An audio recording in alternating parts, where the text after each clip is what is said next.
बच्चों, चलो भाई, आज क्लास 10th का सीरीज चल रहा है।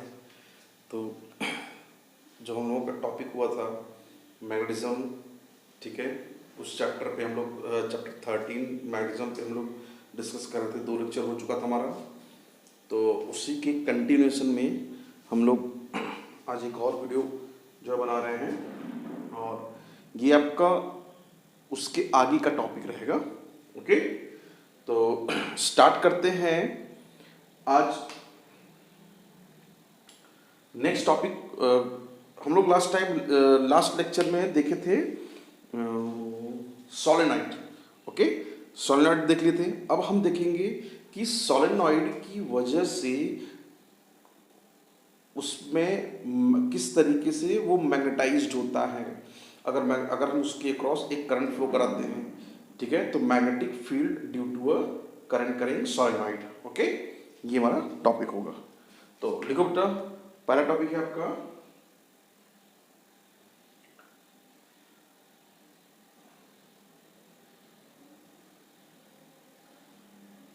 Magnetic field due to a current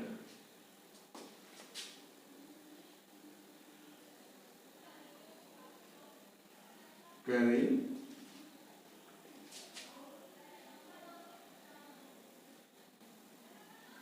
solenoid। Okay, ठीक है बेटा। तो इस टॉपिक में हम लोग देखते हैं हमारे पास क्या था। सपोज करो कि ये आपका एक सोलेनॉइड है,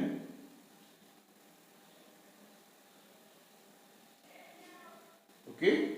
हम लोग क्या किए कि यहां से एक वाइंडिंग करा दी इसको, इस सोलेनॉइड को। इट मीन्स यहां पे हम लोगों ने कॉपर की वाइंडिंग वाइंड कर दिया, क्लोजली पैक्ड। अब क्या करते हैं भाई, इसको एक ईएमएफ दो, ठीक है, स्विच लगा दो। ये हमारे पास रियोस्टेट है, ये वोल्टेज है, ठीक है। अब देखो भाई, अगर हम देखो बेटा, अगर हम इसमें एक करंट फ्लो कराते हैं, ध्यान दो, और करंट का डायरेक्शन कैसे है, इस तरीके से, ठीक, कि यहां पे जो पोलैरिटी है ये आपका नॉर्थ, ये एंटी क्लॉकवाइज डायरेक्शन। यहाँ इस वाले जो वाइंडिंग है, इस वाइंडिंग में एंटी क्लॉकवाइज डायरेक्शन में करंट फ्लो करेगा, तो ये कौन सा पोल बनाएगा भाई, ये आपका नॉर्थ पोल होगा। सिमिलरली यहाँ पे क्या बनाएगा, अगर ये क्लॉकवाइज डायरेक्शन में करंट फ्लो कर रहा है तो ये एक साउथ पोल बनाएगा। ओके, ठीक है। और इस तरीके से इसमें एक मैग्नेटिक फील्ड एस्टैब्लिश हो जाएगा, ठीक, ऐसे करके। ये यहां से आपका ये आपका ऐसे करंट पास कराएगा, ठीक। अगर ये एंटी क्लॉकवाइज, यहाँ से नॉर्थ पोल होगा, यहाँ से निकलेगा और इस तरीके से ये एंटर करेगा। यहाँ पे ये निकलेगा, ये ऐसे होते हुए यहाँ एंटर करेगा। ओके, तो ये आपका नॉर्थ पोल हो जाएगा, वो साउथ पोल हो जाएगा, ठीक बेटा। अब देखो यहाँ पे जो हम लोग देखते हैं magnetic field inside the coil of solenoid should be uniform. क्यों? क्योंकि इस सोलेनॉइड के अंदर जो मैग्नेटिक फील्ड लाइंस है दैट इज पैरेलल एंड इक्विस्पेस्ड, ठीक है। जब ये पैरेलल है, इक्विस्पेस्ड है, उसका मतलब कि फील्ड की डेंसिटी इसके कॉइल के अंदर क्या है, इक्वल, कांस्टेंट है। तो जब अगर डेंसिटी कांस्टेंट है तो यहाँ पे अंदर क्या होगा, एक समान मैग्नेटिक फील्ड होगा। और बाहर किस तरीके से भाई, बाहर हमारा जैसे हम ऐसे दूर लगते जाएंगे, फील्ड की डेंसिटी कम हो, मैग्नेटिक फील्ड लाइन क्या हो जाएगा, एक दूसरे से दूर होता जाएगा, फील्ड डेंसिटी कम होगी, मैग्नेटिक फील्ड की वैल्यू कम हो जाएगी। इस तरीके से ये बाहर एक क्लोज लूप बनेगा। ओके, चलो बेटा इसके बारे में थोड़ा सा लिख लो, क्या है मैं लिख दे रहा हूं, फिर आप लोग लिखना।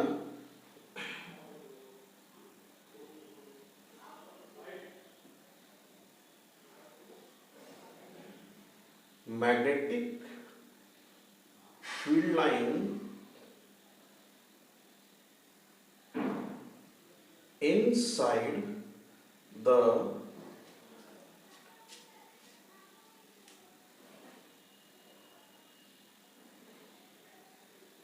solenoid uniform, okay, and outside it is vary with distance and form a close loop, okay. और इसका इट्स आगे लिख लो, its magnetic field depends upon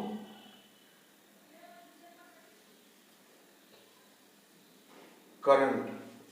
देख लो बेटा, इसका जो मैग्नेटिक फील्ड है that is directly proportional to its current, कि उस मैग्नेटिक उस सोलेनॉइड में, सोलेनॉइड के वाइंडिंग में कितना करंट फ्लो कर रहा है, वही आपका डिसाइड करेगा कि इसका स्ट्रेंथ कैसा है।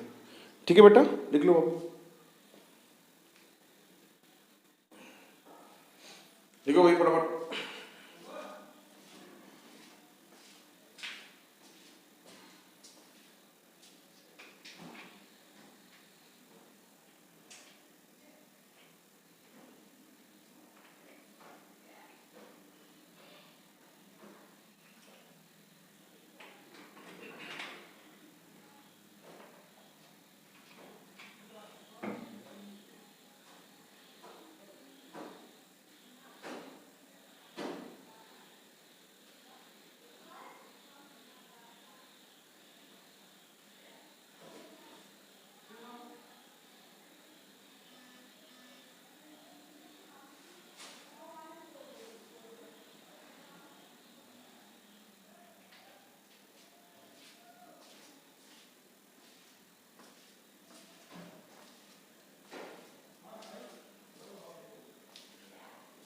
ओके, चलो बेटा ये इरेज कर दें।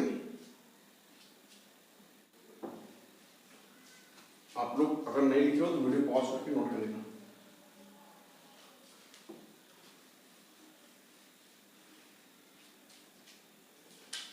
चलो भाई, नेक्स्ट टॉपिक है हमारा इलेक्ट्रोमैग्नेट। लिख लो इसे।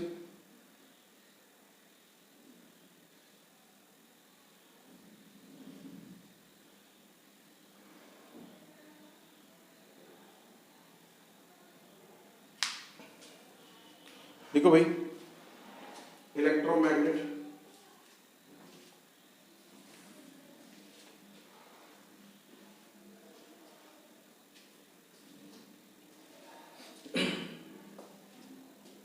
देखो, अगर मैं बात करूं कि इलेक्ट्रोमैग्नेट की, तो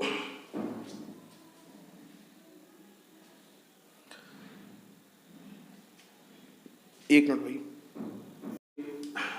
तो हम लोग देखते हैं इलेक्ट्रोमैग्नेट। ओके, देखो बेटा, अगर मैं बात करूं इलेक्ट्रोमैग्नेट की, तो जो इलेक्ट्रोमैग्नेट होता है ये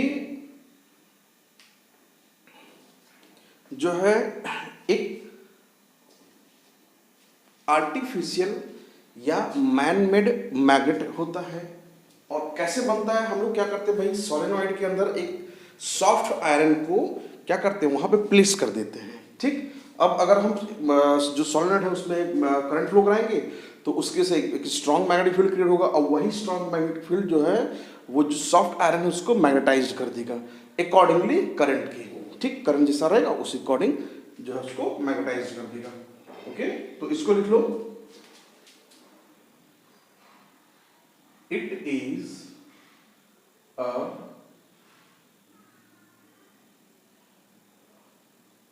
man-made or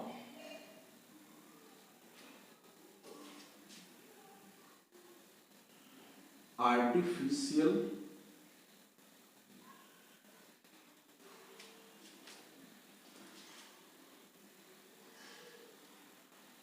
magnet which is used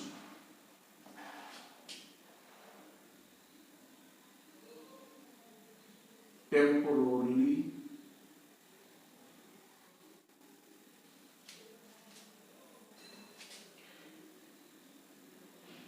according to need. It depend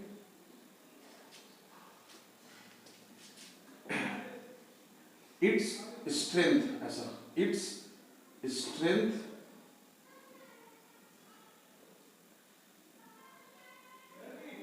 depends upon its strength depends upon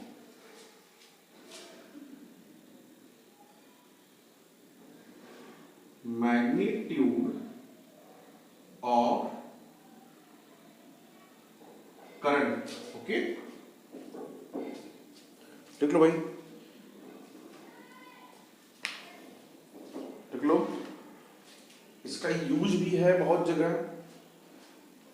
use क्या है कि जैसे आप लोग देखते होंगे जो ट्रेन वगैरह है, बड़े बड़े क्रेन हैं, स्क्रैप होल्डिंग इंडस्ट्रीज में यूज किया जाता है ना। हम लोग अपने अकॉर्डिंग उसके स्ट्रेंथ को बढ़ा के ज़्यादा से ज़्यादा स्क्रैप को एक जगह से दूसरी जगह पे प्लेस कर देते हैं, ठीक है, जो जिसमें टाइम की भी बचत हो जाती है। ओके, चलो भाई, ये हो गया। इसके बाद हम लोग देखते हैं फोर्स ऑन अ मैग्नेट। इसे अरेंज कर दें, चलो अरेंज कर दें। आप लोग जो है वीडियो को पॉज करके नोट किया कर लिया करो। Okay, force on a conductor placed in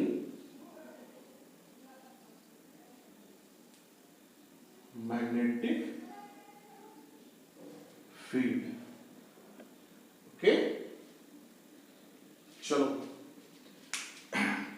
किसी भी कंडक्टर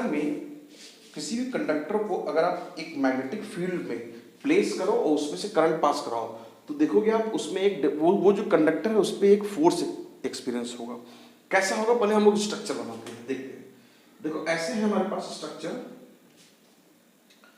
सपोज करो आपके पास एक ये नॉर्थ पोल है, ये साउथ पोल है। ओके, हम लोग देखते हैं कि यहां से करंट जो मैग्नेटिक फील्ड लाइन से ऐसे जाएगी। अगर मैं इसके परपेंडिकुलर एक करंट को फ्लो कराता हूं, सॉरी, एक वायर को पास करा हूं और इसमें एक करंट फ्लो करा दूं किसी भी मीडियम के through,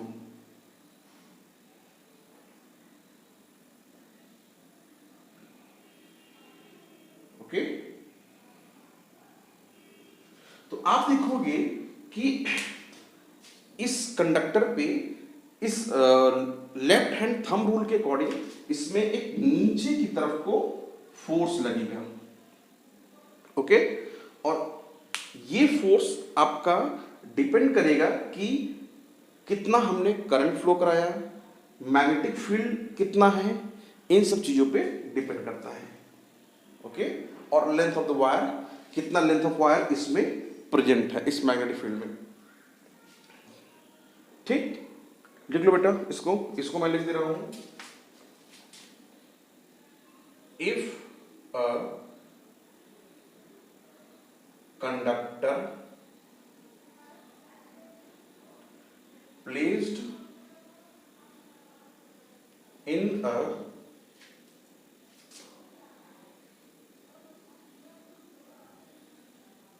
magnetic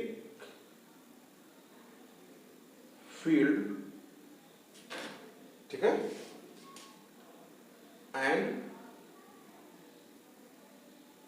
a current is passed through it, then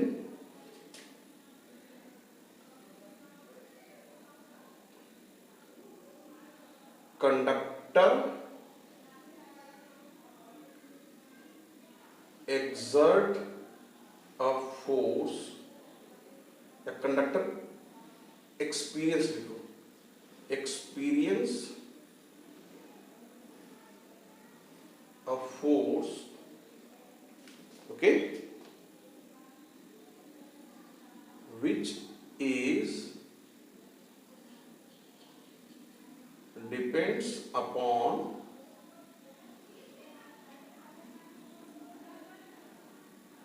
length, which is depend upon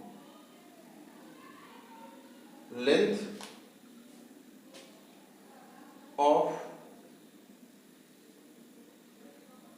conductor, current flowing, and magnetic field, okay.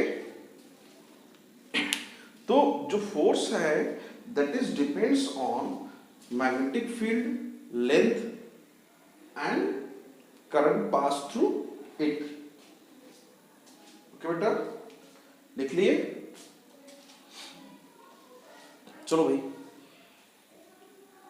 Note down, note कर लो इसे, ये कर लो आप। इसके बाद मैं आपको लेफ्ट हैंड थंब रूल सिखाता हूं,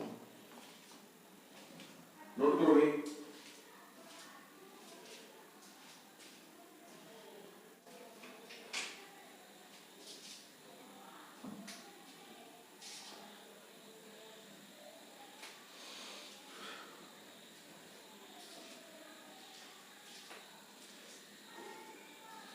हो गया? I think it is done. आप लोग वीडियो पॉज करके इसे नोट कर लीजिएगा, ओके। हम लोग चलते हैं आगे नेक्स्ट टॉपिक पे, और नेक्स्ट टॉपिक हमारा है left hand thumb rule. Erase कर दे रहा भाई इसको।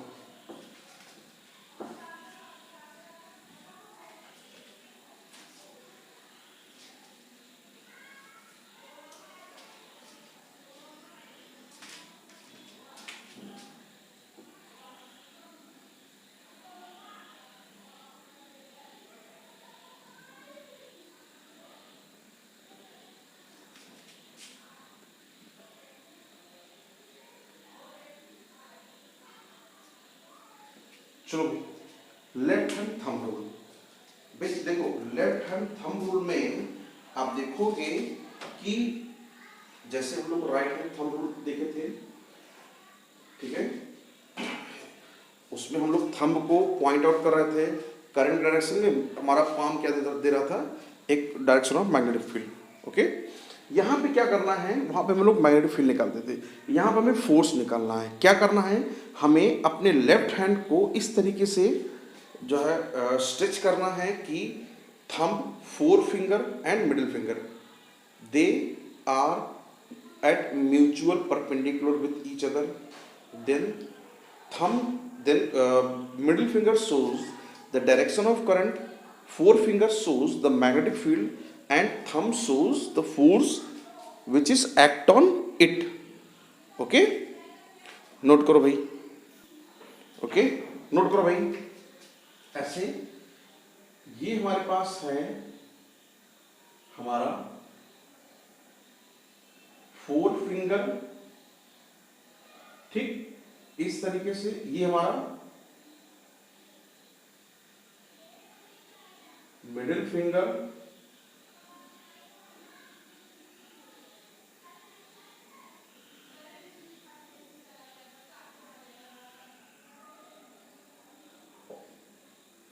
इस तरीके से हमारा रहेगा thumb, okay.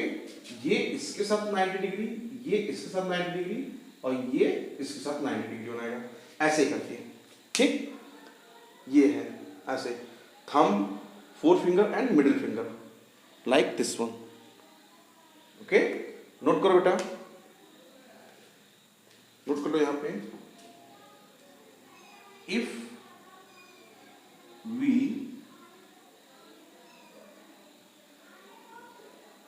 stretch our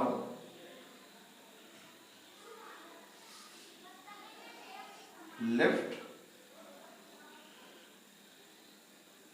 hand in such a way that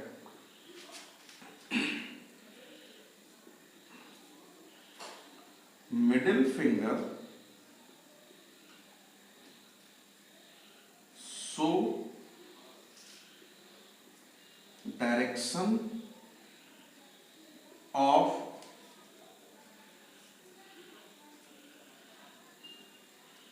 current, four finger show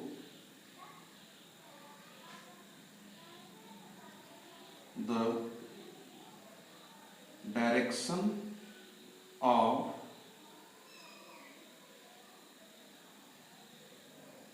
magnetic field,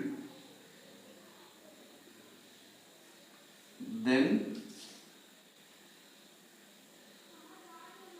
thumb shows the direction of force। Okay, note it down बेटा, नोट कर लो भाई फटाफट।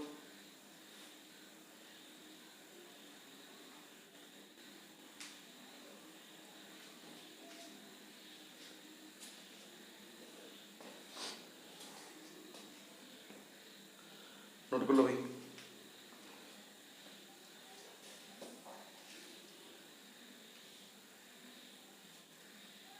हो गया?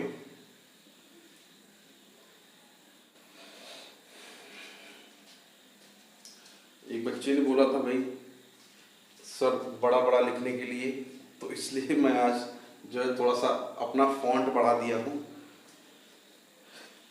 राइटिंग फॉन्ट थोड़ा सा बढ़ा दिया हूँ।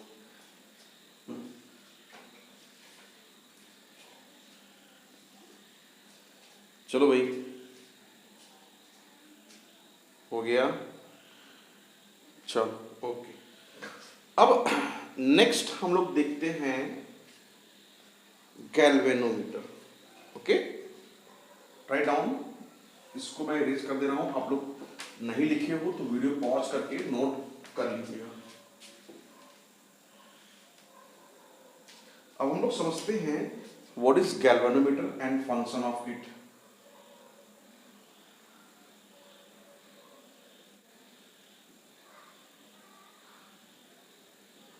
देखो भाई, गैल्वेनोमीटर एक्चुअली में इसका सिंबल आपको पता है, सिंबल इस तरीके से हम लोग शो करते हैं, ठीक है। जैसे आप लोग देखे होंगे अमीटर, वोल्ट मीटर, ठीक है।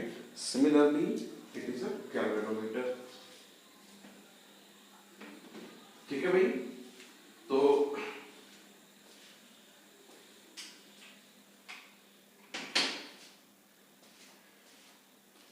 What is galvanometer? Actually, it is an instrument by which we can detect the direction of, basically detect the flow of current. Okay, it is an instrument by which we can detect the flow of current. लिख लो आप, it is an instrument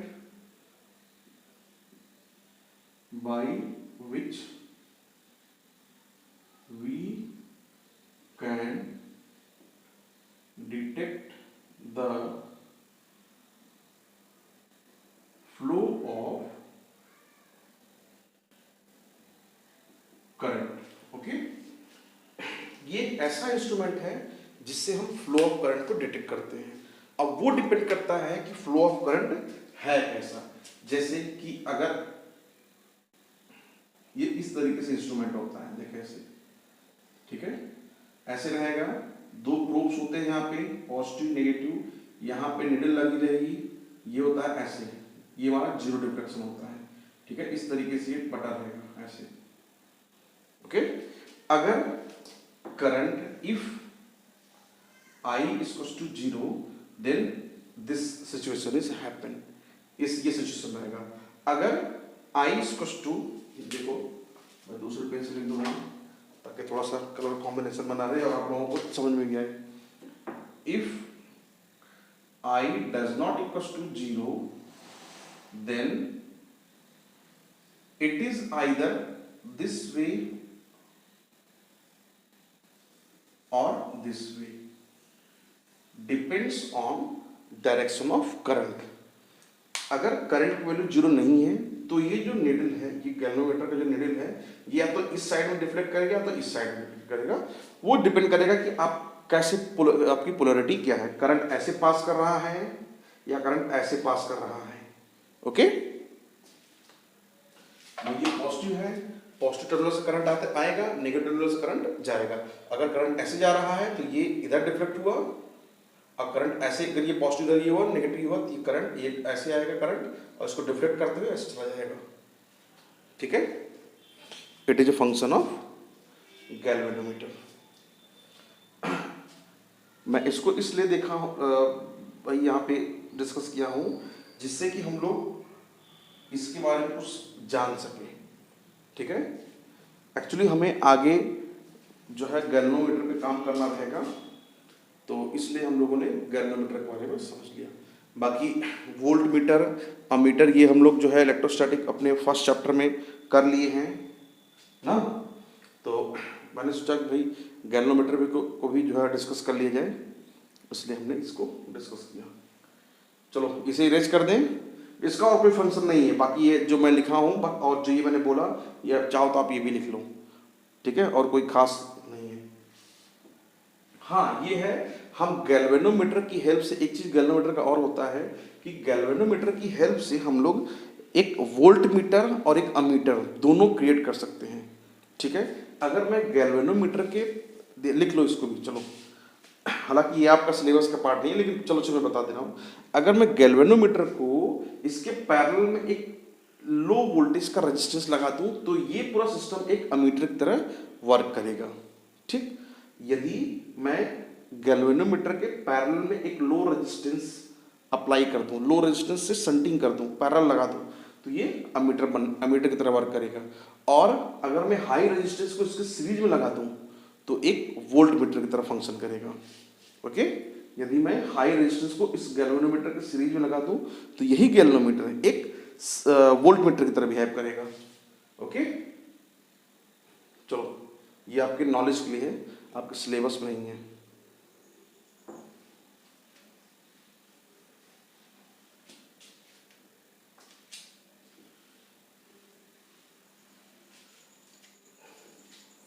चलो भाई, तो मैं सोच रहा था कि आज के लिए इतना करें, ठीक है।